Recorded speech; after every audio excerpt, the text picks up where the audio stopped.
सागरिया foundation संचलित स्वयंप्रेरक सादर करीत आहे प्रवास गीतेचा शोध स्वतःचा या मालिकेचा 105वा भाग. आज आपण पाहणार आहोत अष्टांग योग यामधील एक किंवा दोन असे महत्वाचे पहिले दोन नियम.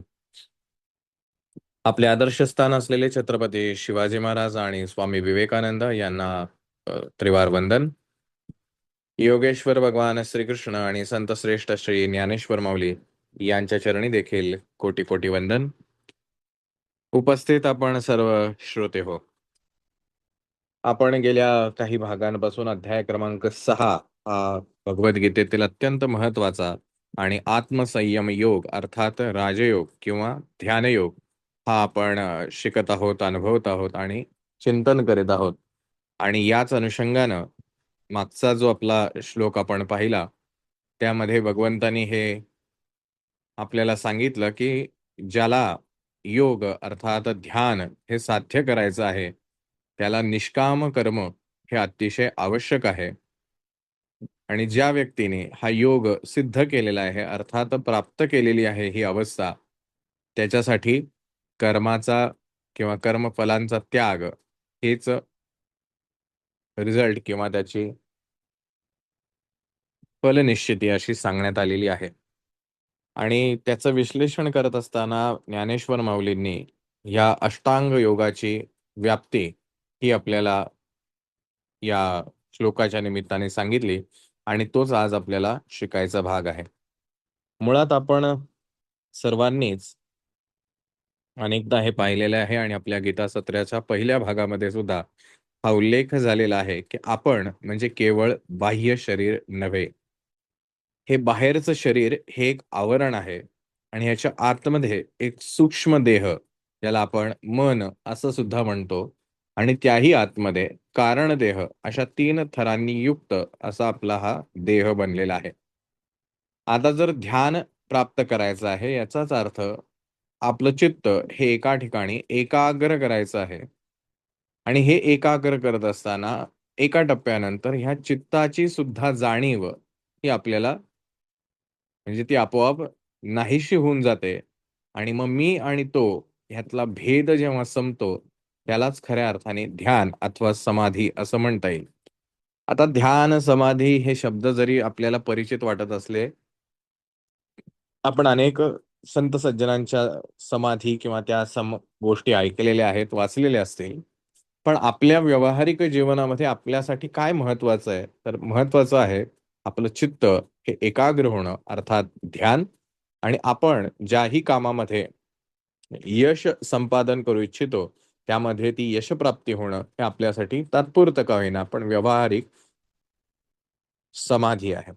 आणि असं हे ध्यान आणि समाधी प्राप्त करण्यासाठी आपल्याला काही टप्प्यांमधनं जाणं आवश्यक आहे.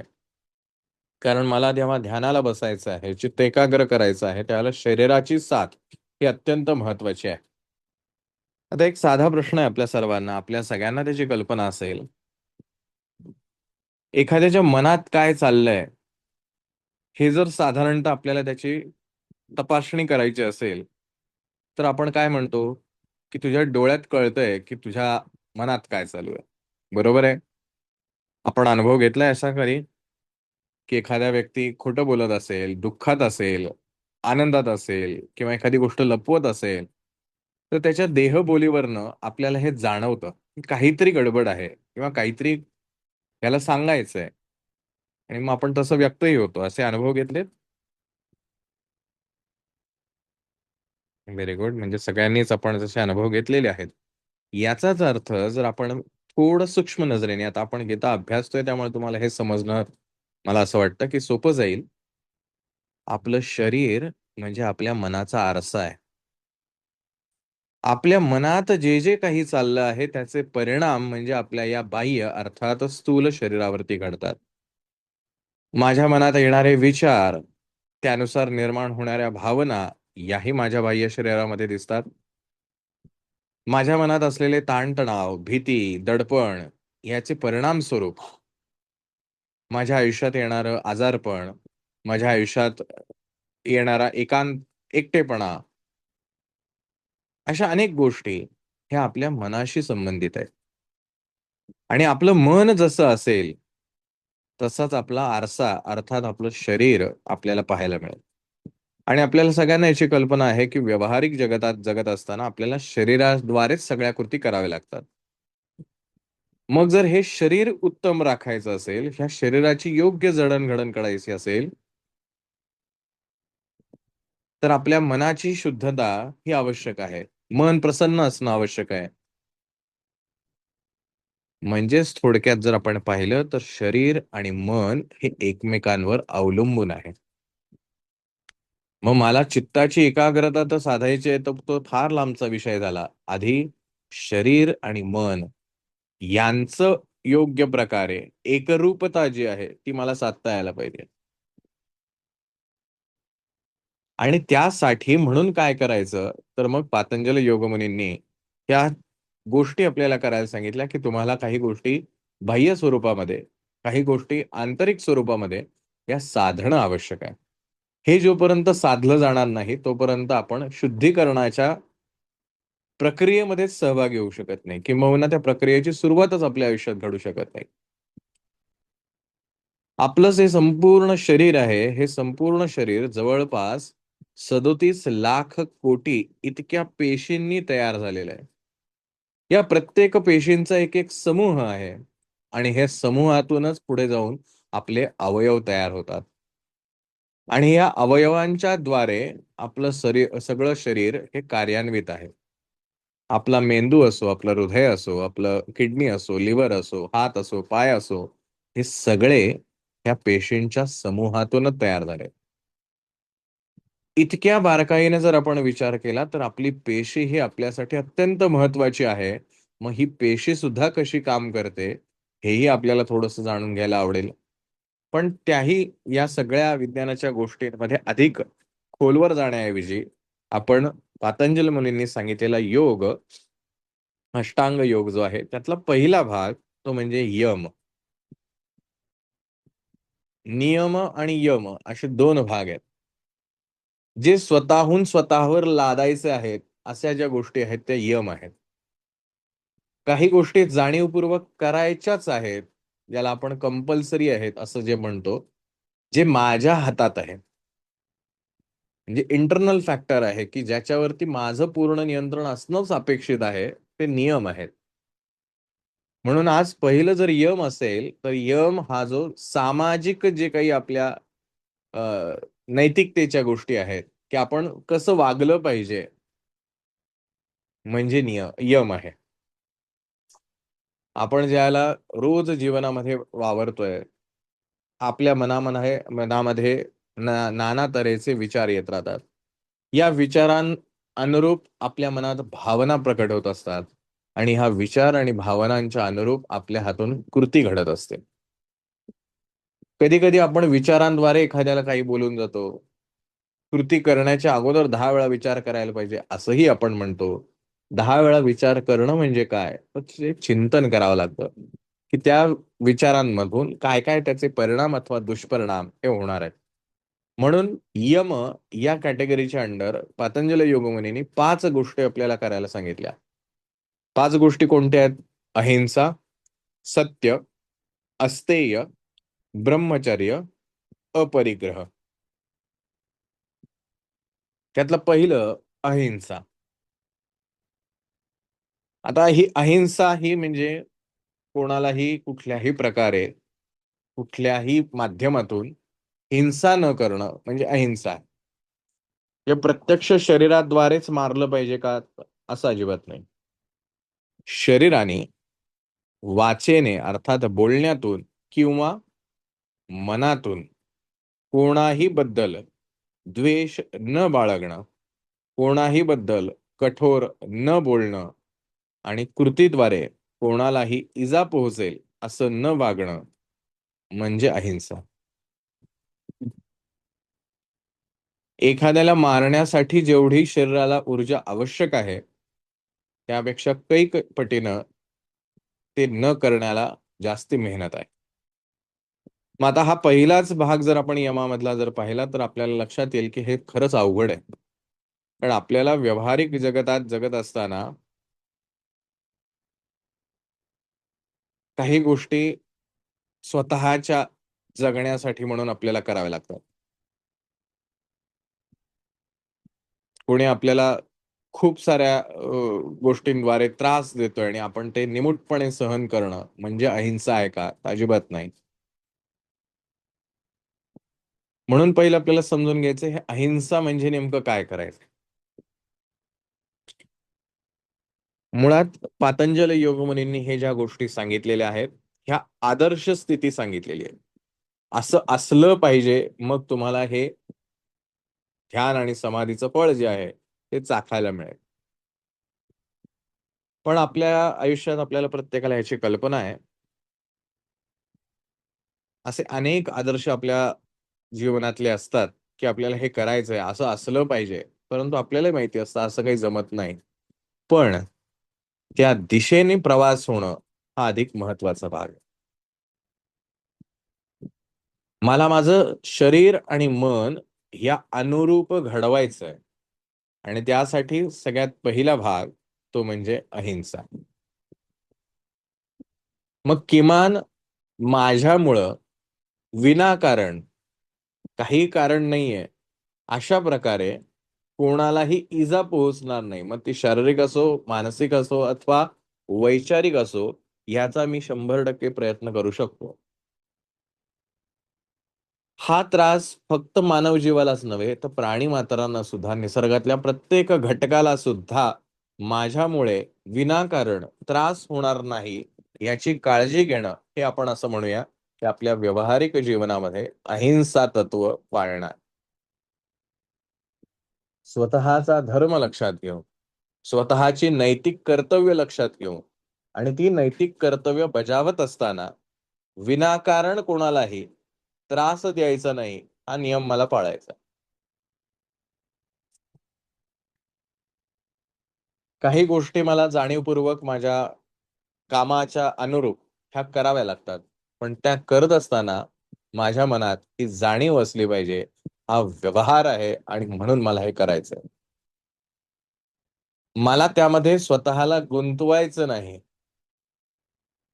जसं अनेकदा असं होतं, की एखाद्या व्यक्तीशी आपल्याला भांडायचंय, तर आपण खूप सारा विचार करत असतो. कसं भांडायचं? काय भांडायचं? हे झालं इंटेन्शनली त्याच्याशी भांडणं. आणि एखादा तुमच्याशी काहीतरी बोलायला लागला आणि त्याला तुम्ही प्रतिसाद स्वरूप काहीतरी बोललाय आणि त्याच्यानंतर ती गोष्ट विसरूनही गेला आणि अगदी शांत झाला. हे झालं त्या प्रसंगानुरूप भांडणं. आणि आपल्याला ही प्रसंगानुरूप वागण्याचा जो व्यवहार आहे, तेवढा किमान आपल्याला सांभाळण्याचा प्रयत्न करायचा आहे. हा झाला पहिला अहिंसेतला भाग.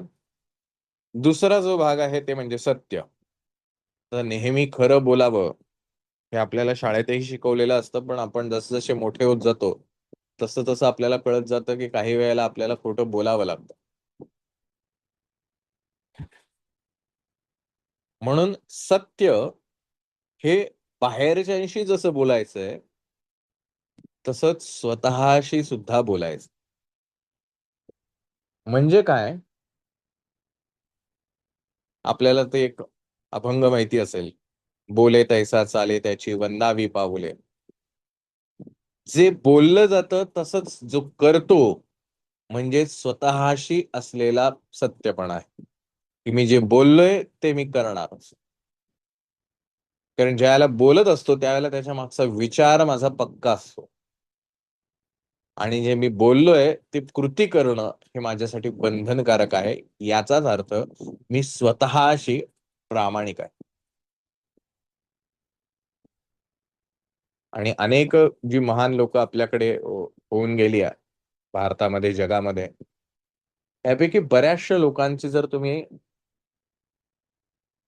एक लाईफस्टाईल जी आहे, त्यांची जीवनशैली जी आहे, त्याचा जर अभ्यास केला, तुम्हाला ही गोष्ट जाणवेल, की त्यांच्यामध्ये हा सत्य जो भाग आहे,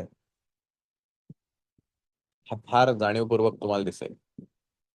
अपवाद सोडून देऊया, पण बऱ्यापैकी, की ते स्वतःच्या विचारांशी, स्वतःच्या निष्ठेशी अतिशय पक्के असतात. प्रसंग कितीही बाका आला, कितीही कठीण प्रसंग त्यांच्या समोर उभा असेल, तरी सुद्धा त्यांची वचनं ते कधी मोडत नाहीत. प्रभू श्रीरामचंद्रांचं आपल्या समोर उदाहरण आहे. हे सत्यवचनी असं आपण त्यांना म्हणतो, की प्रसंगी स्वतःला त्रास झाला तरी चालेल, पण एकदा शब्द दिला तर तो पाळायचाच. असं मला किमान माझ्या आणि माझ्याशी संबंधित आयुष्यामध्ये येणाऱ्या माणसांशी मला वागता येईल का? हा मला प्रयत्न करायचा. कारण मला शरीराची आणि मनाची दोघांचीही शुद्धता ही ह्या ध्यानयोगासाठी अपेक्षित आहे. माझं जर मन फसवं असेल, म्हणजे अगदी साधं उदाहरण घेऊया. म्हणजे माझ्यासारखा माणूस अलार्म लावून ठेवलाय 5 वाजता. 5 वाजता अलार्म वाजला, की "अरे थांब जरा 5 मिनिटं. अरे जरा थांब 5 मिनिटं." आणि असं करत-करत ते अलार्म जो आहे तो वाजून थकून जात असेल. याचा अर्थ तो 5 वाजता अलार्म लावण्याची कोणी कोणी विचार केलेला आहे? अर्थात मीच केलेला आहे. आणि मीच केलेल्या विचारांशीच मी प्रामाणिक वागत नाही, याचा अर्थ मी असत्य वागतो. मग ह्याचा परिणाम स्वरूप माझ्या पेशींवरती, माझ्या बुद्धीवरती, माझ्या मनावरती परिणाम होत जातो, की हा माणूस खोटारडा आहे. मग जेव्हा-जेव्हा याचा मी माझ्या व्यावहारिक जीवनामध्ये त्याचे प्रतिबिंब उमटलेले पाहतो, की मी अरे हे किती तत्परतेने हे काम करण्याचा प्रयत्न करतोय किंवा मला हे करायचंय, मला हे पाहिजे म्हणून मी हे सगळं करतोय. पण तसा रिझल्टच येत नाही. कारण माझ्या शरीराला आणि मनाला सवय लागली आहे, की जे बोललं जातंय तसं करायचं काहीच नाही. याचा परिणाम स्वरूप माझ्या यशावरती, माझ्या सक्सेसवरती, माझ्या गोल अचीव्ह करण्यामध्ये अडथळे निर्माण होतात. आणि मग आपल्याला असं वाटतं, की अरे मी तर एवढी मेहनत घेतोय, पण त्याचे रिझल्ट का येत नाहीत?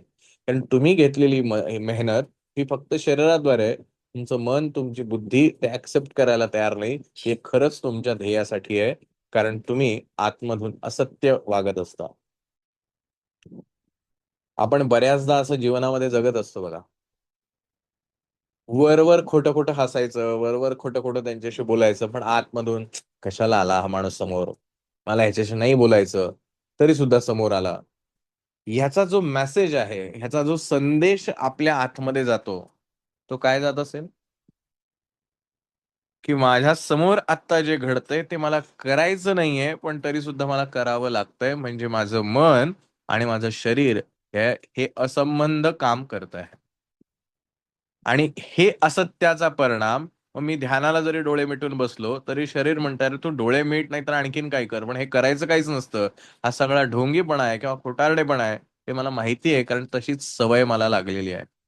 आणि मग आपण कंटाळतो. 8 दिवस झाले, 15 दिवस झाले, महिना झाला मी आपलं ध्यान लावायचा प्रयत्न करतोय, पण काही होतच नाही. कदाचित ध्यान तरी चुकीचं कोणीतरी मला शिकवलेलं असेल किंवा माझ्या आयुष्यात तसं नसेलच. असा विचार करून आपण मग ते सोडून देतो. पण ह्याचं कारण आपल्यामध्ये दडलेलं आहे, हे आपण कधी विचारच करत नाही. म्हणून सत्य हे बाहेरच्यांशी जेवढं वागायचं आहे, तेवढंच स्वतःशी सुद्धा आपल्याला वागायचं आहे. तिसरा यमामधला जो भाग आहे, ते म्हणजे अस्तेय. थोडक्यात चोरी न करणं. आता ही चोरी कशा-कशाची असू शकते? आपल्याला सगळ्यांना माहिती आहे आजच्या काळामध्ये WhatsAppचे मेसेज, दुसऱ्याचे मेसेज स्वतःच्या नावावरती खपवून, स्वतःचं नाव त्याच्यामध्ये टाकून ते लोकांना वाटणं, ही चोरी आहे. की ते ज्ञान कोणाचं तरी दुसऱ्याचं आहे. त्याचा हक्क आहे त्याच्यावरती कारण ते त्याच्या विचारातून प्रकट झालेलं आहे. ते त्याला न विचारता मी माझ्या नावावरती खपवतोय, ही झाली चोरी. कोणतीही गोष्ट, वस्तू, विचार हा ज्याचा आहे त्याला न विचारता ते त्याच्याकडनं घेणं, ही चोरी असं गणलं जातं. जे नीतिशास्त्र आपल्याकडे सांगितलं जातं त्याच्यामध्ये नीतिशास्त्रामध्ये हा भाग आहे. आणि मग या अनुरूप न्यायशास्त्र जे आहे ते दंड करतं. ₹1 कोणाचाही असो, पण तो माझा नाही हे जर निश्चित असेल, तर त्या ₹1 माझा हक्क नाही. ही स्वतःशी असलेली कमिटमेंट आपल्याला पाळायची.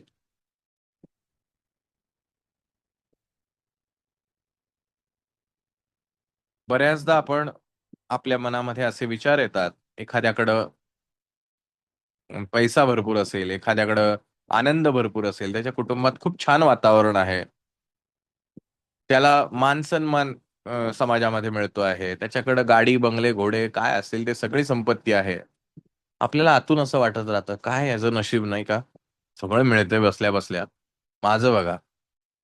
हा जो भाग आहे, हा सुद्धा एक प्रकारे अस्तेय मधला भाग आहे.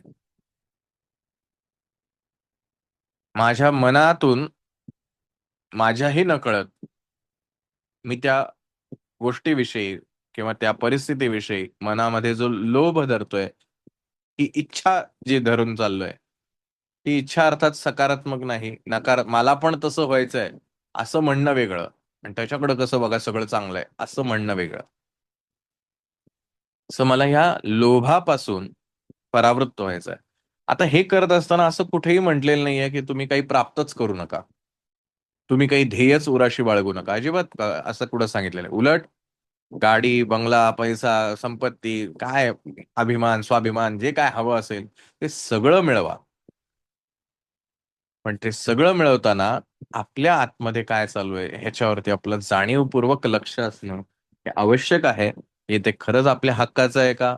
की आपण कोणाचं चोरतोय आणि ते वापरतोय? याही गोष्टी आपल्याला लक्षात घ्यायच्या आहेत. त्यानंतर पुढचं जे आहे ते म्हणजे ब्रह्मचर्य. हा जसा शरीरावरचा संयम आहे, तसाच मनावरचा सुद्धा संयम आहे. आपल्या सगळ्यांना एक मराठीतला शब्द परिचित असेल.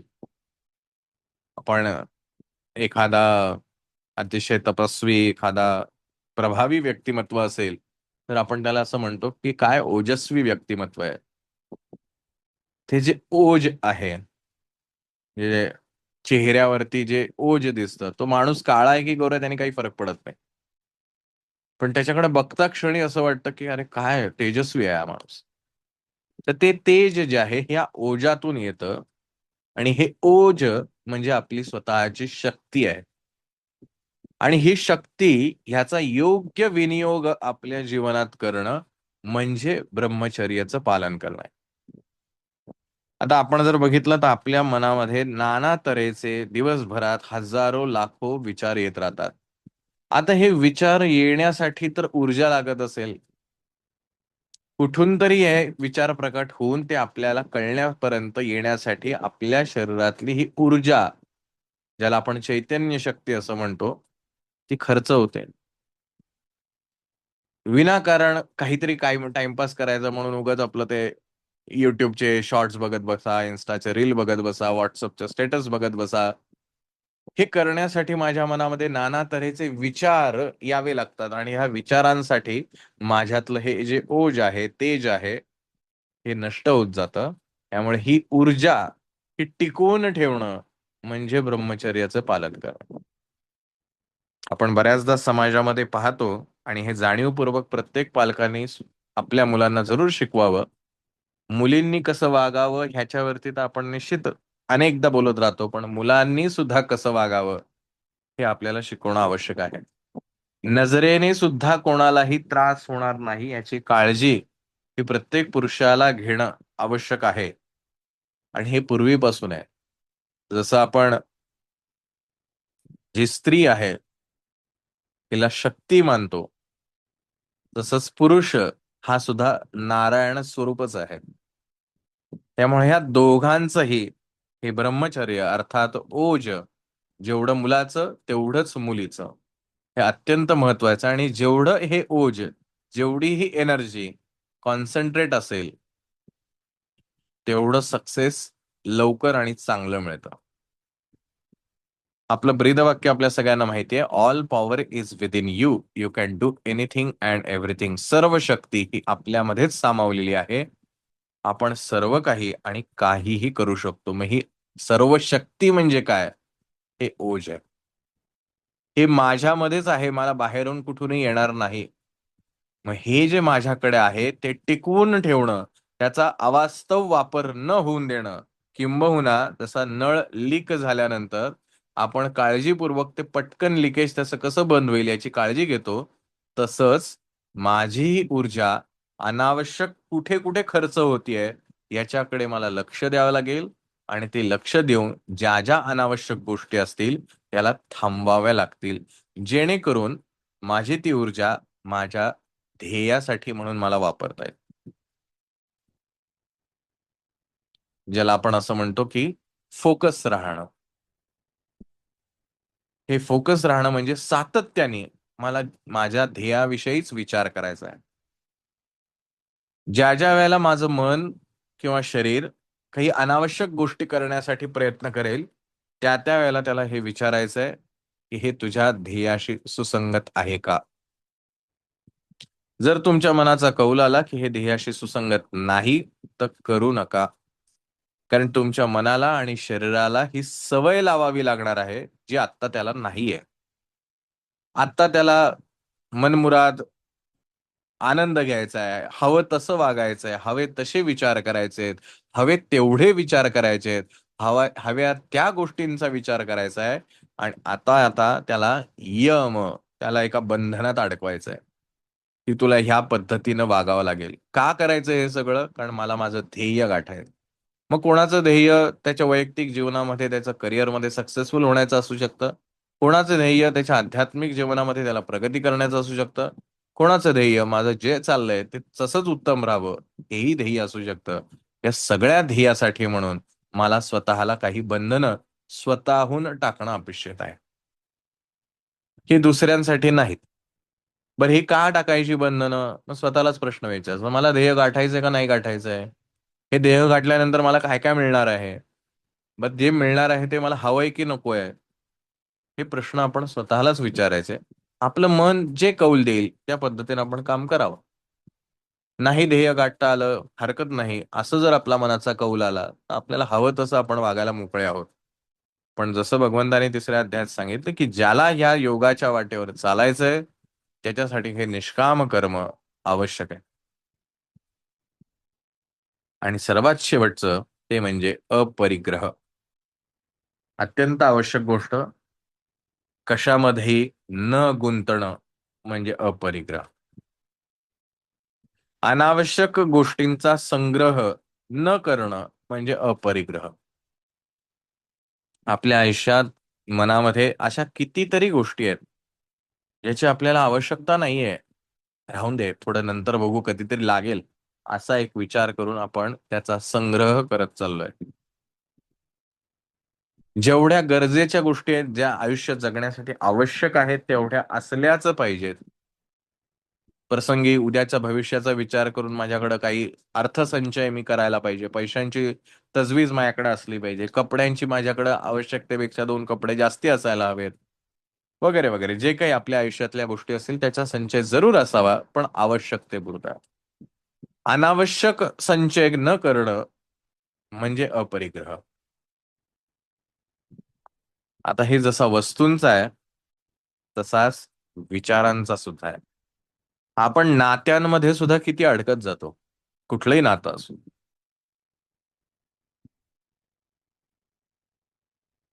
आवश्यक तेवढं नक्कीच त्याच्यामध्ये राहिलं पाहिजे, पण गुंतणं हे सर्वात भयंकर आहे.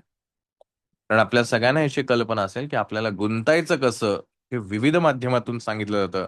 पण बाहेर कसं पडायचं कोणीच सांगत नाही. आणि ते न आल्यामुळं अनेकांची जीवन उद्ध्वस्त सुद्धा होतात. एखाद्या ध्येयामध्ये गुंतणं, एखाद्या व्यक्तीमध्ये गुंतणं, एखाद्या भावनेमध्ये गुंतणं, एखाद्या प्रसंगामध्ये गुंतणं, कितीतरी गोष्टी आहेत गुंतण्याच्या. पण बाहेर पडायचं म्हणल्यावर मन ऐकत नाही. त्याच गोष्टींचा पुन्हा, पुन्हा, पुन्हा, पुन्हा विचार करत राहतं आणि आपण अधिकाधिक गुंतत जातो आणि मग त्यातनं बाहेर यायला अशक्य होऊन बसतं. आणि मग त्यातनं दुःखाची निर्मिती होत राहते आणि म्हणून हा अपरिग्रह जो आहे, कुठल्याही गोष्टीमध्ये गरजेपुरतं राहणं आणि गरज नसताना म्हणून अनेकदा आपल्याला उदाहरण विविध ठिकाणी ऐकायला मिळालं असेल, की आयुष्य कसं जगावं, तर त्या कमळांच्या पानासारखं जगावं. ते चिखलामध्ये असतं, पाण्यामध्ये असतं, पण स्वतःच्या पानावरती कुठल्याही थेंब त्याच्यावरती राहत नाही. सहज गळून पडतात. असं जीवन जगावं. की व्यवहारात तर जगायचंच आहे, प्रपंच करायचाच आहे, पण प्रपंचातल्या गोष्टींमध्ये गुंतायचं नाहीये. त्या आपसूक घडत राहतील. घडवण्यासाठी तुम्हाला मेहनतही करावी लागेल, पण तरी सुद्धा त्याच्यामध्ये गुंतायचं नाही. गोंंदवलेकर महाराजांनी याच्यावर छान उदाहरण दिलं होतं, की आयुष्य जगायचं कसं? तर ते म्हणले साधं आहे. आज पंक्तीत जेवायला बसलेला आहात, आज वाढायला वाढपी आलाय आणि तो श्रीखंडाचं पातेलं घेऊन आलाय आणि श्रीखंड वाढतोय. अतिशय मनमुरादपणा ते श्रीखंड खावा. उद्या दुसऱ्या दिवशी शिळी भाकर वाढत असेल तर ती शिळी भाकर सुद्धा तितक्याच आनंदाने खायला शिका. त्या श्रीखंडामध्येही अडकायचं नाही आणि त्या शिळ्या भाकरीमध्येही अडकायचं नाही. जे आलेलं अन्न आहे तो त्या भगवंताचा प्रसाद आहे, तो रामाचा प्रसाद आहे, असं समजून खा, असं ते नेहमी त्यांच्या शिष्यांना सांगायचं. जी प्राप्त परिस्थिती असेल त्या परिस्थितीमध्ये राहणं आणि त्याला पुढं कसं आपल्याला चांगलं करता येईल ह्यासाठी प्रयत्न करणं हे आपलं कर्तव्य आहे. पण आपण त्याच्यामध्ये गुंतत जातो आणि मग हे एकदा गुंतलं की मग आपल्याला ध्यान करायच्या वेळेला ह्या सगळ्या गोष्टींचा त्रास व्हायला लागतो. आणि हे गुंतणं आजचं नाहीये. हे गुंतणं जन्मोजन्मीच आहे. कितीतरी जन्मांमध्ये काय काय गुंतवून ठेवलेलं असेल आणि ते सगळं साचलेलं ओझं आपण खांद्यावरती घेऊन चाललेलो आहोत याची आपल्याला सुद्धा कल्पना नाही. पण आपल्या आतमध्ये हे सगळं स्टोअर करून ठेवलेलं आहे. म्हणून हा प्रयत्न करायचा आहे की जेवढं जेवढं म्हणजे थोडक्यात बघा, आपल्याकडचा जो आता मॉलमध्ये जात असाल तर विषय वेगळा आहे. पण जर किराणा आपण ज्याच्याकडनं घेतो तो जो वाणी असतो, त्याचं आपलं एक ठरलेलं ठरलेले संबंध असतात. मग आपण सामान घेतो, त्याला सांगतो मांडून ठेव. मग तो त्याच्या वहीमध्ये लिहून ठेवतो. मग कधीतरी पुढच्या वेळेला आलो किंवा आपण जी काही ठरलेली तारीख असेल त्यावेळेला त्याच्याकडे जातो. किती आहे रे तुझं उधारी किती आहे? तो सांगतो साहेब एवढं एवढं आहे. मग आपण त्याचे पैसे भरतो आणि मग तो नील करतो. काही वेळेला असंही होतं, जर ठरलेला गाणी असेल तर आपण त्याच्याकडे जाणार. सपोज 3,000 बाकी आहे. त्याला सांगितलं अरे आता 2,000 आहेत माझ्याकडे, तेवढे घे, तेवढे मांडून घे, उरलेले मी नंतर देतो. मग तो म्हणतो ठीक आहे साहेब, 3,000 होते, 2,000 तुम्ही आता जमा केलेत, उरले 1,000, 1,000 शिल्लक. पुढच्या वेळेला परत सामान घ्यायला जातात, अरे सामान दे रे, तो सामान देतो. मागचे 1,000 आणि आत्ताचं बिल असं एकत्रित होतं. मग पुन्हा आपण त्याला म्हणणार अरे आत्ता 3,000 आहेत तेवढे घे, बाकीचा हिशोब करत राहा. असं करत करत त्याची वर्षाची वही तयार चालू असते. म्हणजे ह्याला वर्ष समाप्ती होते. जे आपण म्हणतो ते चोपडीचे पूजन करतात, लक्ष्मीपूजनच्या दिवशी वह्यांचं पूजन करतात. त्याला ते काय करतात, या वर्षातला जो काही हिशोब झाला असेल त्याची जी काही तुमची शिल्लक राहिली असेल ती शिल्लक पुढच्या वर्षीमध्ये सुरुवात म्हणून घेतात की एवढं येणं बाकी आहे आणि मग आता पुढचा व्यवहार. पण जर तुम्ही रोखीनं व्यवहार करत असाल तर तुमच्या नावाचं पान त्याच्या वहीमध्ये असेल का कुठे? सांगा बरं. जर तुम्ही कॅश व्यवहार करताय, जेवढं विकत घेतलं तेवढे त्याचे त्याला पैसे दिले, तर तुमच्या नावाचं त्या डायरीमध्ये पान असेल का?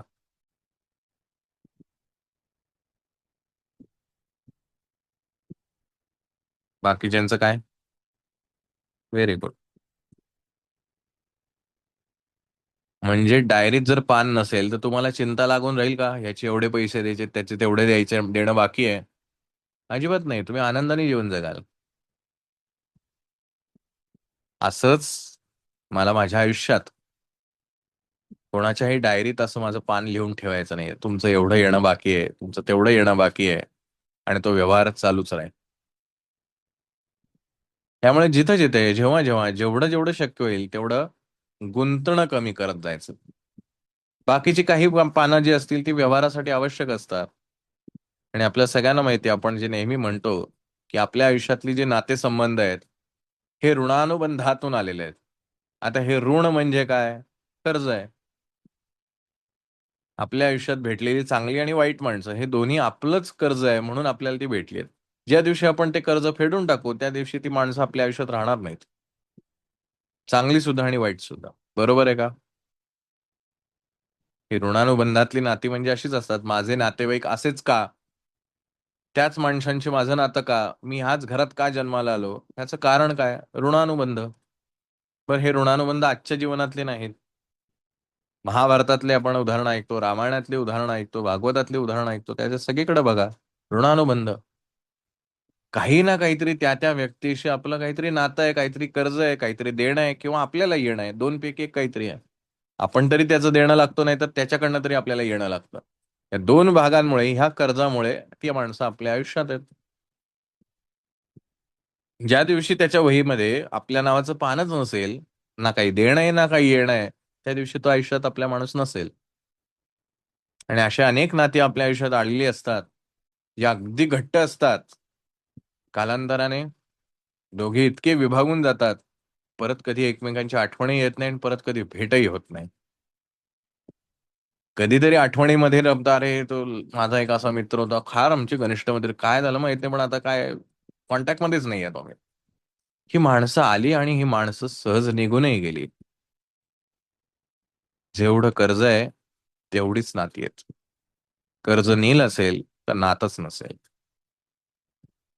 म्हणून आपल्याकडे 4 आश्रम जे सांगितलेत त्यातला तिसरा आश्रम हा वानप्रस्थाचा आहे. सगळी कर्जे संपून टाका, नील करा आणि देऊन टाका व्यवहार पुढे, आणि पुढे चालते व्हा. कारण पुढचा मार्ग आपल्याला संन्यास जो आहे, त्याग करायच्या वेळेला तुमच्याकडे बॅलन्सच नसला पाहिजे. मग त्याग करायचं कष्ट होत नाही, सहजता येते. म्हणजे माझ्या पाकिटात जर पैसेच नसतील तर माझं पाकिट चोरी जाण्याची मला भीती वाटेलच कशाला. किंबहुना पाकिट नेण्याची सुद्धा गरज वाटणार नाही. ते पर्स नेऊन करू काय, पर्समध्ये काहीच नाहीये. पर्समध्ये काहीतरी मौल्यवान असेल तर आपल्याला त्याची भीती वाटते, जपून चला बरं का. काहीच नाहीये. म्हणजे पर्स गेली तरी मला त्याचं दुःख वाटत नाही. काहीच नव्हतं, जाऊन दे, गेले पर्स, दुसरी पर्स घेऊ.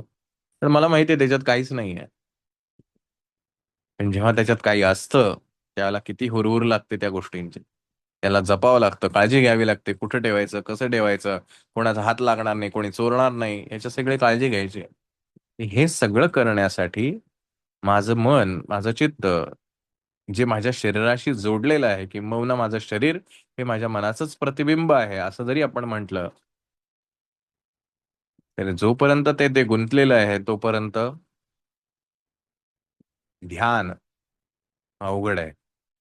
म्हणून एक एक टप्प्याने मला सुरुवात करायची, की पहिलं मी समाजामध्ये वावरत असताना काही नैतिक मूल्य मला जपता येतील का, ही पतंजली मुनींनी अभ्यास केला आणि त्यांनी ती 5 मूल्य आपल्याला सांगितली. ज्याची पहिली कॅटेगरी त्यांनी सांगितली ती म्हणजे यम, ज्याच्यामध्ये सगळ्यात पहिलं अहिंसा, सत्य, अस्तेय, ब्रह्मचर्य आणि अपरिग्रह. अशा ह्या 5 गोष्टी आपल्याला जगण्याचा प्रयत्न करायचा आहे. अर्थात मी मगाशी म्हणलं तसं, की त्याने दिशा दाखवलेली आहे. हे म्हणजेच अंतिम आहे. तिथपर्यंत पोहोचल्याशिवाय आपल्याला काही मिळणार नाही असं अजिबात नाही. हा प्रवास करत राहायचा आहे. दिशा चुकता कामा नये. उत्तर दिशेला ध्रुव असतो हे आपल्याला सगळ्यांना माहिती आहे. मग उत्तर दिशेला जायचं म्हणजे कुठं जायचं, तर त्या ध्रुव ज्या दिशेला आहे त्या दिशेला चालत राहायचं. पण आपलं जे काही ध्येय असेल, जिथं आपल्याला पोहोचायचंय तिथं आलं की आपण थांबतो. मग काही त्या ध्रुवाची गोष्ट आपल्या म्हणजे ध्रुवाच्या डिरेक्शनची आपल्याला गरज नाहीये. तसंच हे जे यम नियम पुढचे आहेत, ह्या सगळ्यांची आपल्याला दिशा म्हणून त्याला हे घ्यायचं, कारण शेवटी व्यवहारात जगत असताना आपल्याला अनेक गोष्टींचा आधार घ्यावा लागतो. जसं कृष्णालाही युद्ध करावं लागलं, अर्जुनालाही त्यांनी युद्ध करायला सांगितलं, रामालाही युद्ध करावं लागलं प्रसंगानुरूप. पण याचा अर्थ असा नव्हे की ते सतत युद्धच करत बसले, आता युद्ध नाही तर मला करमत नाही असं म्हणून अयोध्येला येऊन लोकांना मारत सुटले, असं नाही झालेलं. जेव्हा जी गरज होती तेव्हा ते केलं, पण अनावश्यक काहीच केलं नाही. अशा प्रकारे हे एक दिशादर्शक असलेला अष्टांग योगाचा पहिला भाग योग, आज आपण इथं त्याचं चिंतन थांबवतो आहोत. आपल्याला